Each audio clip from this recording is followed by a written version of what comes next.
Olá, seja muito bem-vindo e muito bem-vinda aqui ao Esclarecer. Quem está comigo é a psicóloga e que está no casting da Academia da Palestra, Eda Marçal. Tudo bem, Eda? Oi, Mari. Eu estou bem. Como você está? Eu estou bem também. Que bom ter você mais uma vez. E hoje o tema, a gente vai abordar o suicídio. A pergunta vem do Ricardo. Ele nos enviou uma mensagem dizendo o seguinte: tenho 41 anos e na minha família convivo com casos de suicídios. Meu avô e meu primo por parte de pai. Eu tenho receio que isso possa acontecer com algum dos meus filhos, porque eu ouvi dizer que o fator genético influencia. Ele pergunta: Eda, é verdade? Existe alguma maneira de prevenir? Oi, Ricardo. Obrigada pela sua pergunta. Ela é bem propícia nesse mês de setembro, né? Mês de prevenção contra o suicídio. É importante falar de suicídio, né, Eda? Isso, como é importante, Mari. Com relação ao fator genético, né, existem vários estudos, mas nenhum conclusivo. Os estudiosos, né, vêm se debruçando sobre esse tema há muito tempo, e quando a gente fala em genética, tem a questão, né, da depressão, fator genético, mas aí dizer que o suicídio é proveniente de um fator genético, talvez seria ainda cedo afirmar isso, como também não dá para afirmar que não seja um fator genético. E dentro a questão do fator genético, da depressão, enfim, ela está num grupo onde o suicídio é dividido, onde ele não, né? Como eles dividem o suicídio, que é um grupo de fatores predisponentes e um grupo de fatores precipitantes. Os fatores predisponentes são aqueles que já estão ali, são aqueles fatores distantes, né?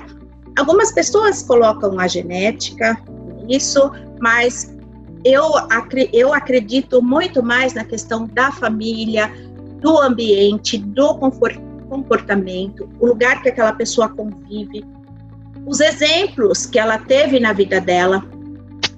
Tem famílias que são mais melancólicas, tem famílias que têm um funcionamento, né? Cada família tem o seu funcionamento. Se a gente pegar lá, nós temos um exemplo na história aí, é o caso de Getúlio Vargas. Ele se matou em 54, e em 97 o seu filho se mata também, e há pouco tempo, em 2017, o neto. Olha, os três cometeram o ato com uma arma de fogo, né? A diferença é que Getúlio parece que foi um tiro no coração, o filho também, e o neto foi um tiro na cabeça.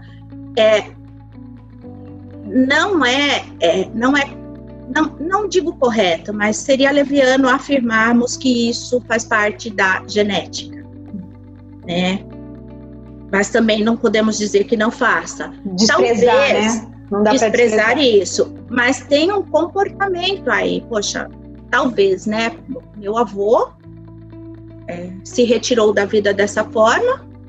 O meu pai também, de repente, vendo o exemplo do avô, também se retirou da vida dessa forma. Eu também vou me retirar da vida dessa forma. Mas se retirar como? Nós estaríamos falando se retirar porque o pai se retirou, o avô se retirou, nós estaríamos falando aí de um fator predisponente. Mas qual foi o fator precipitante? O que, no senso comum, a gente chama de causa, né? Uma pessoa se mata, a gente fala, qual foi a causa da morte? E qual foi a causa desse suicídio? Por que a pessoa se matou? Aí vem, foi abandonada pelo marido, ou perdeu o emprego, ou sofreu bullying na escola, estava sendo chantageado. Quer dizer, esses são os fatores precipitantes, mas certamente a pessoa não cometeu o ato só devido a isso. Tem caso que por impulso a pessoa comete mesmo, né? Vai por impulso, já tem um comportamento impulsivo e algum fator precipitante faz com que ela, mas geralmente é assim, é um conjunto de fatores, é multifatorial. Então, eu vou falar para o nosso ouvinte, para o Ricardo, que apesar de já existirem casos na família, para ele não se prender muito a isso, é muito mais importante ele olhar para esses filhos como seres, né? Ficar atento se a criança está passando por algum problema, se ela está sofrendo bullying na escola, como que essa criança, como é o comportamento dessa criança. É importante os pais estarem de olho, acompanharem, para ver se a criança não tem um traço depressivo, para ver se não tem nada de errado acontecendo na vida dessa criança. Outra coisa muito importante também, quando a gente fala em ambiente, é os pais tomarem muito cuidado com o exemplo que eles estão dando para os seus filhos. Muito bem lembrado. É claro. Uma criança que vê a mãe falando em se matar, ou ouve o pai, quer dizer, de alguma forma, né, a criança aprende. Sim. É a questão do comportamento, do ambiente e do comportamento. E que ambiente que essa criança está? Existe violência doméstica, existem brigas na frente dessa criança. Quer dizer, isso é muito mais importante, na minha opinião, do que a preocupação com a genética. Tá bom, teve a genética, fica aquela luzinha, nem vou falar amarela acesa, um amarelo bem clarinho, nossa, será que pode acontecer? Não sei se pode ou não pode, mas preste atenção no seu filho e principalmente preste atenção em você.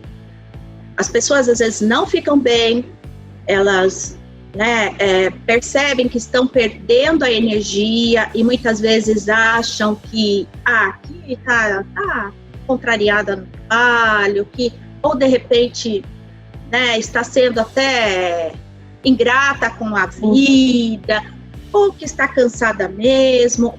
Presta atenção. Você falou uma coisa interessante. Os sinais são tão importantes e muitas vezes são ignorados. Você pode até estar percebendo, mas não escuta, deixa para depois. Esses sinais, sempre revelam alguma coisa, né? Então, esses sinais sempre revelam.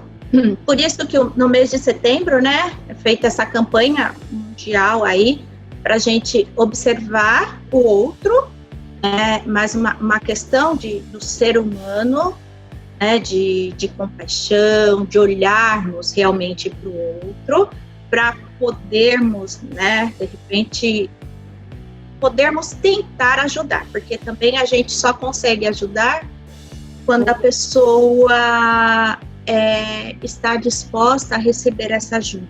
Sim. E muitas vezes, até eu mesmo falo, busque ajuda, mas mais importante que buscar ajuda é aceite ajuda.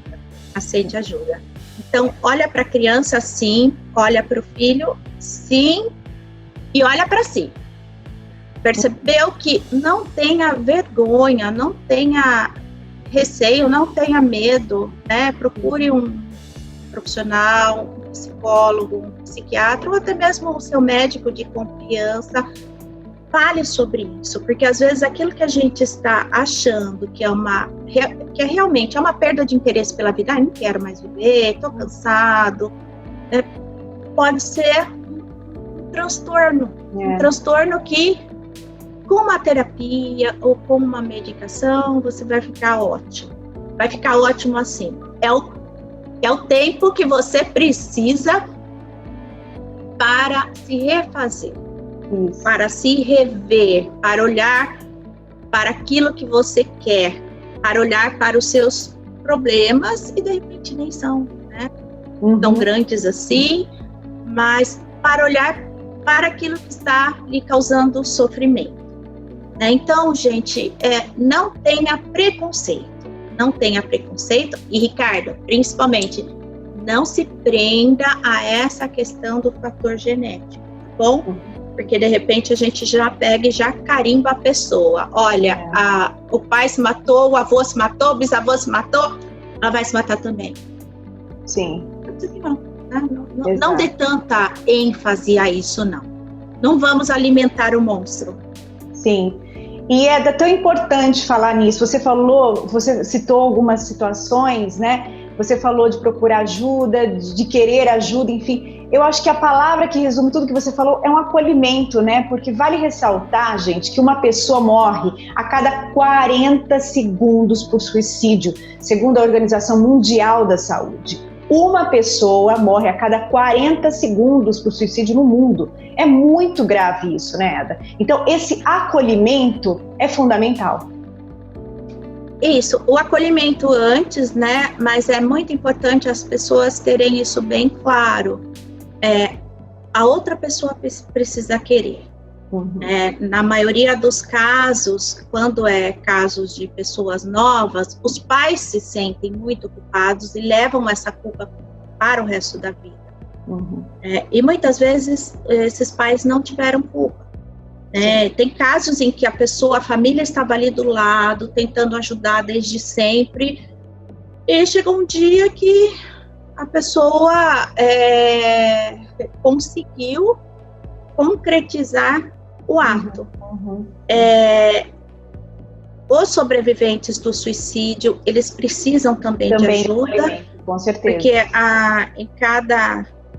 para cada suicida, né, os estudos apontam para um número assim de no mínimo 5 pessoas até 10 sobreviventes que realmente precisam procurar ajuda para trabalhar essa culpa. É o colega de trabalho que fala, puxa vida, a pessoa estava ali do meu lado, ela começou a não cumprir direito as tarefas, a atrapalhar no andamento, e eu não ajudei. Pelo contrário, eu até critiquei. Mas espera aí, você também não sabia. É claro.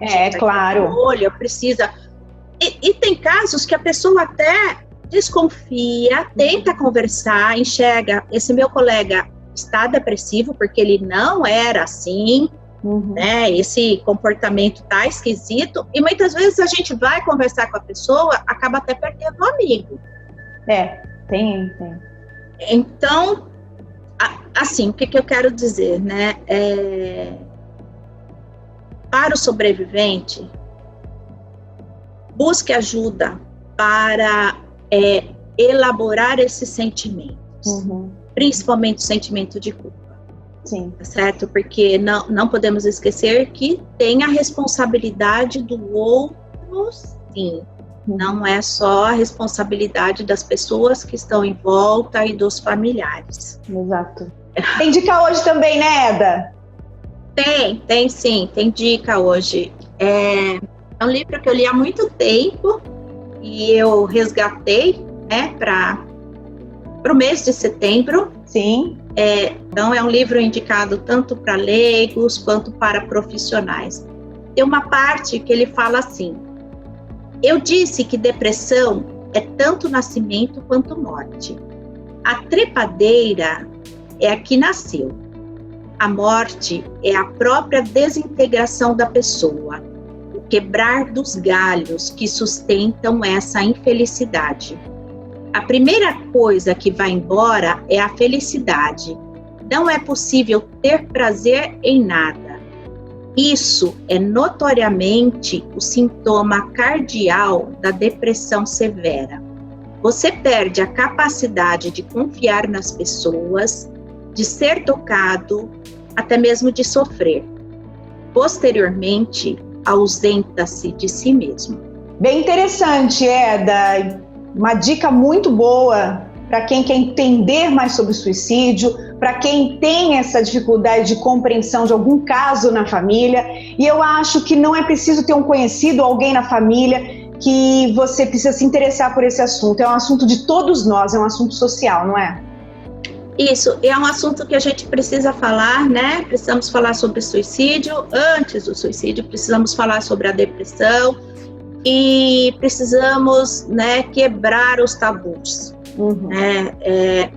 É muito ruim julgar, não devemos julgar as pessoas. Como é muito ruim se sentir julgado. Então, não tenha preconceito. vai atrás, converse. Tem pessoas que são religiosas, né? Converse na sua comunidade, vá ao médico, enfim. Tem mesmo o próprio CVV, né? Do Centro de Valorização da Vida, que você telefona, ninguém sabe quem você é e você consegue até se abrir. Isso, Mari, o CVV, bem lembrado. É isso mesmo. Você não está sozinho, né? Sempre tem alguém para poder te ouvir. E a Eda é uma delas. Eda, muito obrigada pelo programa de hoje. Obrigada, Mari. Bom dia para você. Obrigada, Ricardo, pela sua pergunta. É isso mesmo. Você, como Ricardo, tem alguma dúvida, algum assunto que você queria que a gente trouxesse aqui no Esclarecer? Mande um e-mail para a gente em contato@academiadapalestra.com.br ou também mande lá no site da EDA, edam.com.br. Conheça mais o trabalho da EDA no edam.com.br ou também no site da Academia da Palestra. A gente se vê no próximo Esclarecer. Eu espero você. Obrigada, Eda. Tchau. Tchau. Obrigada, Mari.